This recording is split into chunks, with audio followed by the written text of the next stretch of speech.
কার্যালয়ের এই স্থবিরতা আর কতদিন থাকে সেটাই এখন দেখার বিষয়। নাসরিন জাহান, ইন্ডিপেন্ডেন্ট নিউজ, চট্টগ্রাম। রেলপথ মন্ত্রী সুরঞ্জিত সেনগুপ্তের পদত্যাগের খবরে আলোচনা সমালোচনার ঝড় উঠেছে সামাজিক যোগাযোগ ওয়েবসাইট ও বিভিন্ন ব্লগে। সুতরাং এই ব্যর্থতা দায়িত্ব নিয়ে আমি রেলের মন্ত্রী হিসাবে আমি দায়িত্ব থেকে আমি অব্যাহতি নিতে চাই। সেই লক্ষ্যে আমি প্রধানমন্ত্রীর কাছে আমার পত্র আমি প্রেরণ করব। দেশের ইতিহাসে দুর্নীতির অভিযোগ উঠায় এই প্রথম কোনো মন্ত্রীর পদত্যাগ। টাকাসহ এপিএস আর 2 কর্মকর্তা ধরা পড়ার পর থেকেই বিষয়টি নিয়ে ইন্টারনেটে আলোচনার ঝড় ওঠে। বিভিন্ন ব্লগ, ফেসবুক সহ সামাজিক যোগাযোগ ওয়েবসাইটগুলোতে সোচ্চার ছিলেন ইন্টারনেট ব্যবহারকারীরা। পদত্যাগের ঘোষণা আসার পর আবার বিষয়টি নিয়ে সরব হয়ে ওঠেন তারা। ঘটনাটিকে কেউ দেখছেন ইতিবাচকভাবে, কেউ বা বাঁকা চোখে। কেউ এই পদত্যাগকে দেখছেন দুর্নীতির বিরুদ্ধে যুদ্ধ ঘোষণা করা এক রাজনীতিকের উদার চিন্তার বহিঃপ্রকাশ হিসেবে, আবার কেউ বা দেখছেন দুর্নীতির শাস্তি হিসেবে। ব্লগারদের পোস্টে এ সংবাদটিতে কেউ কেউ সুরঞ্জিত সেনগুপ্তকে দেশপ্রেমিক বলে উল্লেখ করেছেন। তাদের যুক্তি, 10 ট্রাক অস্ত্র আটক বা 64 জেলায় একযোগে বোমা হামলার পরও যখন দায়িত্বরত মন্ত্রীরা পদত্যাগ করেননি, তখন তিনি বা সোহেল তাজ অন্য রাজনীতিবিদদের কাছে উদাহরণ হয়ে উঠতে পারেন। আবার কোনো কোনো ব্লগার এই পদত্যাগকে বলছেন কৌশলে বরখাস্ত করা। ব্যাপক দুর্নীতির খবরের পরও সাবেক যোগাযোগ মন্ত্রী আবুল হোসেন পদত্যাগ করেননি, এ কথা উল্লেখ করে সুরঞ্জিতের এই পদত্যাগকে সাধুবাদ জানিয়েছেন অনেকেই। শপথ নেয়ার পর সুরঞ্জিতের করা রেলওয়েতে দুর্নীতির কারো বিড়াল ধরার উক্তিকে ব্যঙ্গ করতেও ভোলেননি ব্লগাররা। জান্নাতুল ফেরদাউস, ইন্ডিপেন্ডেন্ট নিউজ, ঢাকা।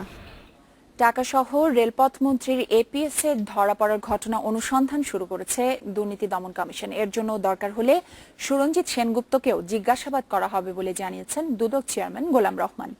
একই সঙ্গে টেলিকম লাইসেন্সের জন্য জমা দেয়া 5 কোটি টাকার উৎস জানতে সুরঞ্জিত সেনগুপ্তের ছেলে সৌমেন সেনগুপ্তের সম্পদের হিসেব চাওয়া হবে বলেও জানিয়েছেন তিনি। এই ব্যর্থতা দায়িত্ব নিয়ে আমি রেলের মন্ত্রী হিসাবে আমি দায়িত্ব থেকে আমি অব্যাহতি নিতে চাই। 70 লাখ টাকা সহ এপিএস ও রেলওয়ের 2 কর্মকর্তার ধরা পড়ার ঘটনায় পদত্যাগের ঘোষণা দিয়েও নিস্তার মিলছে না রেলমন্ত্রী সুরঞ্জিত সেনগুপ্তের। ওই ঘটনা অনুসন্ধান করছে দুর্নীতি দমন কমিশনের 2 সদস্যের অনুসন্ধানী দল। যে 3 জন কর্মকর্তা ওই গাড়িতে ছিলেন তাদের সম্পদের হিসাব নেবেন, যে অর্থ ওই গাড়িতে পাওয়া গেছে তার উৎস কী ছিল, গন্তব্যস্থল কী ছিল, তাও আর কি পরীক্ষা করে দেখবেন। এবং এই পরীক্ষার এই অনুসন্ধানের প্রয়োজনে যে কোনো ব্যক্তি, যে কোনো সংস্থার যে কোনো কর্মকর্তাকে জিজ্ঞাসাবাদ করবেন। কমিশন চেয়ারম্যান জানান, টেলিযোগাযোগে আন্তর্জাতিক গেটওয়ের লাইসেন্সের জন্য জমা দেওয়া অর্থের বিষয় সুরঞ্জিত সেনগুপ্তের ছেলে সৌমেন সেনগুপ্তের সম্পদের হিসেবেও চাওয়া হবে। লাইসেন্স ফি হিসাবে তিনি 5 কোটি টাকা জমা দিয়েছেন। তার এই অর্থের বিষয়ে অনুসন্ধানের অংশ হিসাবে আমরা তার সম্পদের হিসাব নেওয়ার সিদ্ধান্ত নিয়েছি। 70 লাখ টাকা সহ ধরা পড়ার ঘটনা অনুসন্ধান করতে গিয়ে বর্ডার গার্ড বাংলাদেশ, বিজিবির কারো সংশ্লিষ্টতা পাওয়া গেলে আইন অনুসারে ব্যবস্থা নেওয়া হবে বলে জানিয়েছেন দুর্নীতি দমন কমিশনের chairman. Mahbub Alam, independent news, Dhaka. রেলপথ মন্ত্রীর পদত্যাগ এই বিষয়ে আমরা দর্শকদের মতামত চেয়েছিলাম। অসংখ্য মতামত এসেছে এবং বেশিরভাগ দর্শকই রেলমন্ত্রীর এই পদত্যাগের সিদ্ধান্তকে স্বাগত জানিয়েছে। মীর মাহবুবুন নবী অয়ন বলেছেন, দোষ থাকুক না থাকুক উনি একটি সাহসী পদক্ষেপ নিয়েছেন এবং তাকে স্বাগত জানিয়েছেন। শাব্বির আহমেদ আলী বলেছেন যে এই দৃষ্টান্ত অন্য মন্ত্রীদেরও আসলে সচেতন হতে সাহায্য করবে। শাওন আরো একজন শিরিন আক্তার, তিনি বলেছেন অন্যায় সাথে কোনো সমঝোতা নাই এবং উনি পুরো সবকিছুরই পরিবর্তন চেয়েছেন। এরকম অসংখ্য মতামত আমরা কিন্তু প্রতিবেদনেও দেখছিলাম সাধারণ মানুষ তাদের যে মতামত তুলে ধরেছেন, সেখানে কিন্তু বেশিরভাগ ক্ষেত্রে সবাই বলেছেন যে এটা বাংলাদেশের রাজনীতি এবং সরকারের ইতিহাসে কিন্তু একটা অনন্য দৃষ্টান্ত। সাদাফ নাফিস তিনি ফেসবুকে আমাদেরকে মতামত পাঠিয়েছেন, এটা একটা সাহসী সিদ্ধান্ত বলেছেন। পারভেজ লিখেছেন, খুব ভালো কাজ করলেন মন্ত্রী মহোদয়। নাসির চিটাগং থেকে লিখেছেন, বাংলাদেশের গণতন্ত্রের জন্য এটি একটি উজ্জ্বল দৃষ্টান্ত, দেশের জন্য ভালো। বাবুল এসএমএস পাঠিয়েছেন চাঁদপুর থেকে, তদন্তের স্বার্থে এই পদত্যাগ জরুরি ছিল। এখন যদি আপনি বিবেচনা করেন, আমরা তদন্ত রিপোর্টগুলো দেখছিলাম যে সেখানে কিন্তু প্রতিক্রিয়া যেগুলো এসছে সেগুলো কিন্তু মিশ্র প্রতিক্রিয়া, কেউ বলছেন ভালো, কেউ বা এখনো ইঙ্গিত করছেন। তো যাই হোক, দর্শকদের যে মতামত এসছে সেগুলো দেখছি মিশ্র। সেখানে হচ্ছে বাশার বলছেন যে বিশ্বাসই করতে পারছেন না যে মন্ত্রী পদত্যাগ করেছেন, রাজীব বলছে যে পদত্যাগ করে তিনি দুর্নীতির ইমেজকে আরো উজ্জ্বল করলেন এবং ভালো সিদ্ধান্ত বলেছেন রাকিব তার এসএমসি এরকম মাধ্যমে। আরো অসংখ্য মতামত এসেছে, আমরা এগুলো নিয়ে আরো আলোচনা করব। এছাড়া 5 দশকের রাজনীতি, 4.5 মাসের মন্ত্রিত্ব, সুরঞ্জিত সেনগুপ্তের পদত্যাগ নিয়ে আলোচনা দেখুন আজ রাত 11টায় আজকের বাংলাদেশে।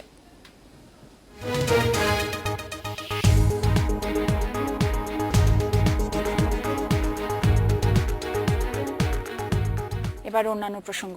ঢাকা সিটি কর্পোরেশন নির্বাচনের সব কার্যক্রম 3 মাসের জন্য স্থগিত করেছে হাইকোর্ট। এক রিট আবেদনে শুনানি শেষে সোমবার বিচারপতি AHM শামসুদ্দিন চৌধুরী ও বিচারপতি জাহাঙ্গীর হোসেনের বেঞ্চ এই আদেশ দিয়েছেন। এদিকে হাইকোর্টের স্থগিতাদেশ চ্যালেঞ্জ করে আপিল করেছেন ঢাকা দক্ষিণের এক মেয়র পদপ্রার্থী। নির্বাচনের আগে ওয়ার্ডগুলোর সীমানা ঠিক না করা, ভোটার তালিকা হালনাগাদ না হওয়া সহ আইনগত বেশ কয়েকটি কারণ দেখিয়ে ঢাকার 2 সিটি কর্পোরেশন নির্বাচন আয়োজনের বৈধতা চ্যালেঞ্জ করে রিট আবেদন করা হয়। শুনানি শেষে হাইকোর্ট আইন অনুসারে ধাপগুলো বাস্তবায়ন করার পর কেন নির্বাচন অনুষ্ঠানের নির্দেশ দেওয়া হবে না তা জানাতে প্রধান নির্বাচন কমিশনার, নির্বাচন কমিশন সচিব, ঢাকার জেলা নির্বাচনী কর্মকর্তা, 2 রিটার্নিং কর্মকর্তা ও ঢাকা উত্তর ও দক্ষিণ সিটি কর্পোরেশনের প্রশাসককে 2 সপ্তাহের সময় দিয়েছে। গত ডিসেম্বর মাসে এই সিটি কর্পোরেশন নতুন প্রতিষ্ঠা হওয়ার পরে সরকার কর্তৃক আইনের বিধানগুলো অনুসরণ না করে নির্বাচনের ব্যবস্থা গ্রহণ করা হয়েছে।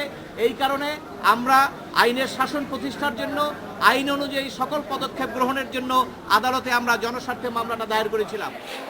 তবে হাইকোর্টের স্থগিতাদেশ চ্যালেঞ্জ করে আপিল আবেদন করেছেন এক মেয়র পদপ্রার্থী। আমি এই প্রশ্ন এখন জাতির কাছে খুব বড় বিবেচ্য হয়ে গেছে যে আইনের ছোটখাটো ভুল ত্রুটি এবং লুপহোলস নিয়ে যারা কলাকৌশল করছেন তারা আইনের প্রতি কতটুকু শ্রদ্ধাশীল। আদালতের এই আদেশের প্রতিক্রিয়ায় প্রধান নির্বাচন কমিশনার জানিয়েছেন, রায়ের কপি হাতে পেলেই প্রয়োজনীয় ব্যবস্থা নেবে কমিশন। হাইকোর্টের অর্ডার তো এখনো হাতে পাইনি, ওইটা পেলে পারে তখন আমরা আইনি পরামর্শ করে আমরা সকলেই তখন বুঝতে পারব। নতুন বা বিভক্ত সিটি কর্পোরেশন গঠনের 180 দিনের মধ্যে নির্বাচন করার আইনগত বাধ্যবাধকতা রয়েছে। কায়কবাদ আকবর, ইন্ডিপেন্ডেন্ট নিউজ, ঢাকা। 33তম বিসিএস পরীক্ষার বিজ্ঞপ্তি প্রক্রিয়াকে কেন অবৈধ ঘোষণা করা হবে না তা 1 সপ্তাহের মধ্যে জানাতে রুল জারি করেছে হাইকোর্ট। একই সাথে এই পরীক্ষার সব কার্যক্রম 3 সপ্তাহের জন্য স্থগিত ঘোষণা করা হয়েছে। পিএসসি চেয়ারম্যান এবং টেলিটকের এমডিকে আদালতে হাজির হতেও নির্দেশ দিয়েছে আদালত। বিচারপতি হাসান আরিফ ও বিচারপতি ফরিদ আহমেদের বেঞ্চ এই আদেশ দিয়েছে। নতুনভাবে আজ আরও 19 জন শিক্ষার্থী 33তম বিসিএস প্রক্রিয়াকে চ্যালেঞ্জ করে সকালে একটি রিট আবেদন করে। রিটে তারা দাবি করে 33তম বিসিএস পরীক্ষায় অংশগ্রহণের শেষ দিনের আগে টাকা জমা দেওয়া হলেও তাদের পরীক্ষার প্রবেশপত্র দেওয়া হয়নি।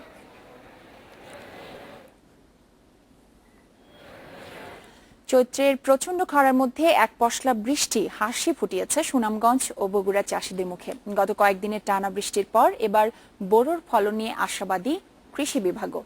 প্রতিনিধিদের পাঠানো তথ্য ছবি নিয়ে দেখুন প্রতিবেদন। সুনামগঞ্জ জেলার 37টি হাওরে 1,90,000 হেক্টর জমিতে এবার বোরোর আবাদ হয়েছে। উৎপাদন লক্ষ্যমাত্রা ধরা হয়েছে 7.5 লাখ টন। তবে চৈত্রের শুরুতে কাঠফাটা রোদে চৌচির হওয়া ধান ক্ষেত যেন প্রাণ ফিরে পেয়েছে বৃষ্টির পরশে। এখন মেঘ দেওয়া অনেকে মোটামুটি 5-7 দিনের ভিতরে ফাটা করি। মেঘের আগে জমিন ফাটাতে লাইছি, এখন মেঘ ওখানে আমরা ধান সুন্দর হইতেছে। জেলা কৃষি সম্প্রসারণ অধিদপ্তর জানিয়েছে, বৃষ্টি না হলে উৎপাদন লক্ষ্যমাত্রার চেয়ে 1.5 থেকে 2 লাখ মেট্রিক টন ধান কম হতো। এই যে মেঘ হওয়ার জন্য আমাদের প্রকৃতি আমাদের জন্য অনেকটা সহায় হয়েছে এবং ফলন আমরা অনেকটা ভালো আশা করছি। বগুড়াতেও এলাকা জুড়ে বোরো চাষ হয়েছে। বৃষ্টির অভাবে ভূগর্ভস্থ পানির স্তর অনেকটা নিচে নেমে যাওয়ায় সেচ দেওয়া যাচ্ছিল না। ধান খেতে ফুটছিল না ফুল। তবে গত কয়েকদিনের বৃষ্টিতে আবারও তরতাজা হয়ে উঠেছে ফসলের মাঠ। ফুটতে শুরু করেছে বোরো ধানের ফুল। রবি শস্য চাষেও উপযোগী হয়ে উঠেছে মাঠ।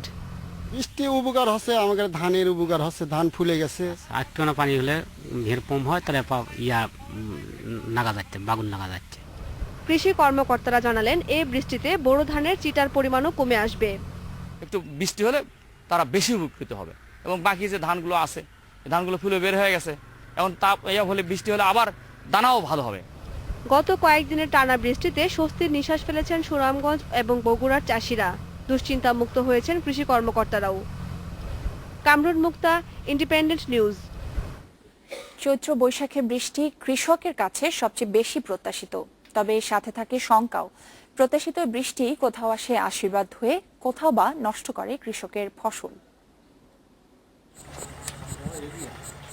বৃষ্টি আশীর্বাদ হয়ে এলেও ঝড় ও শিলা নষ্ট করে দিয়েছে সাতক্ষীরা অঞ্চলের কৃষকদের স্বপ্ন।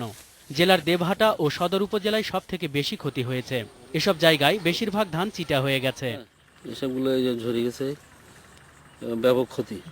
উপকূলীয় জেলা হওয়ায় এখানে প্রাকৃতিক দুর্যোগও একটু বেশি, ফলে জমির ৮০% ফসল পাকলেই তা কেটে ফেলার পরামর্শ দিচ্ছেন কৃষি কর্মকর্তারা। তারা যাতে ৮০% ধান পাকার সঙ্গে সঙ্গে কেটে তারা ঘরে তোলে, এই জন্যে আমরা উপদেশ দিচ্ছি। চৈত্রের শেষ মুহূর্তে কালবৈশাখী ঝড়ে রাজশাহীর আমবাগানে ব্যাপক ক্ষতি হয়েছে। কৃষি বিভাগ এবার এ জেলায় ১,০২,০০০ মেট্রিক টন আম উৎপাদনের লক্ষ্যমাত্রা ঠিক করে, কিন্তু গুটি ঝরে পড়ায় লক্ষ্যমাত্রা অর্জিত না হওয়ার আশঙ্কা করছেন আম চাষিরা। বৃষ্টির সঙ্গে যে ঝড়টা হলো, এই ঝড়ে আমাদের প্রচুর ক্ষয়ক্ষতি এবং শিলে আরও ক্ষতি করেছে। চাঁপাইনবাবগঞ্জেও ঝড় ও শিলাবৃষ্টিতে ব্যাপক ক্ষতি হয়েছে আমের। অফ এয়ার হিসাবে এমনিতেই এবছর গাছে আশানুরূপ আম আসেনি, তার উপর কয়েকদিনের টানা শিলাবৃষ্টি ও ঝড় ভাবনা বাড়িয়েছে চাষিদের। শিলাবৃষ্টিতে আঘাত জনিত বেশিরভাগ আমি আর টিকবে না, আমগুলি পড়ে যাবে।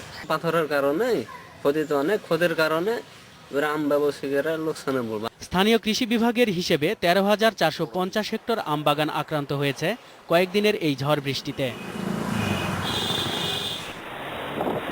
এদিকে রোববারের ঝড় আর শিলাবৃষ্টিতে দিনাজপুরে ক্ষতির মুখে পড়েছে আম এবং লিচুর বাগান মালিকরা। দমকা বাতাসের সাথে শিলাবৃষ্টিতে গাছ থেকে ঝরে গেছে আম ও লিচুর মুকুল।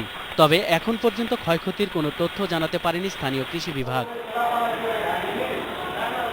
নজরুল ইসলাম তমাল, ইন্ডিপেন্ডেন্ট নিউজ। এবার হাসিফ মাহমুদের কাছ থেকে জেনে নিব দেশের কিছু গুরুত্বপূর্ণ খবর। জামায়াত নেতা আব্দুল কাদের মোল্লা ও মোহাম্মদ কামরুজ্জামান এবং বিএনপি নেতা আব্দুল আলীমের বিরুদ্ধে মানবতা বিরোধী অপরাধের ৩টি মামলা আন্তর্জাতিক অপরাধ ট্রাইব্যুনাল ১ থেকে ট্রাইব্যুনাল ২ এ হস্তান্তরের অনুমোদন দিয়েছে ট্রাইব্যুনাল ১।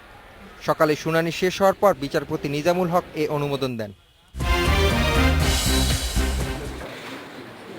বর্তমান সরকারের ৩ বছর ৩ মাসে মন্ত্রিসভায় নেওয়া সিদ্ধান্তগুলোর শতকরা ৯১% বাস্তবায়ন হয়েছে এবং বাকি ৯% বাস্তবায়ন প্রক্রিয়ায় রয়েছে।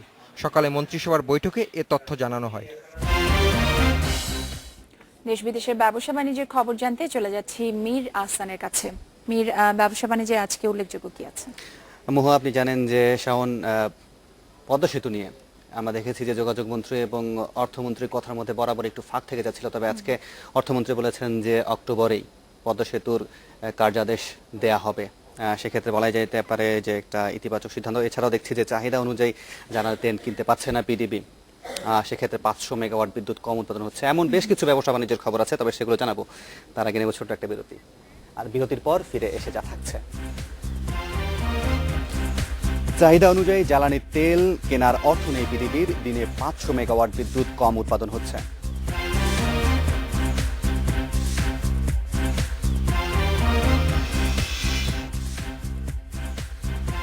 যুক্তরাষ্ট্রের বাজারে বাংলাদেশি পণ্যের শুল্কমুক্ত সুবিধা চান ব্যবসায়ীরা। টিকফা চুক্তি খুব শিগগিরই সই হবে জানালেন মার্কিন রাষ্ট্রদূত।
হঠাৎ একদিন টিকিট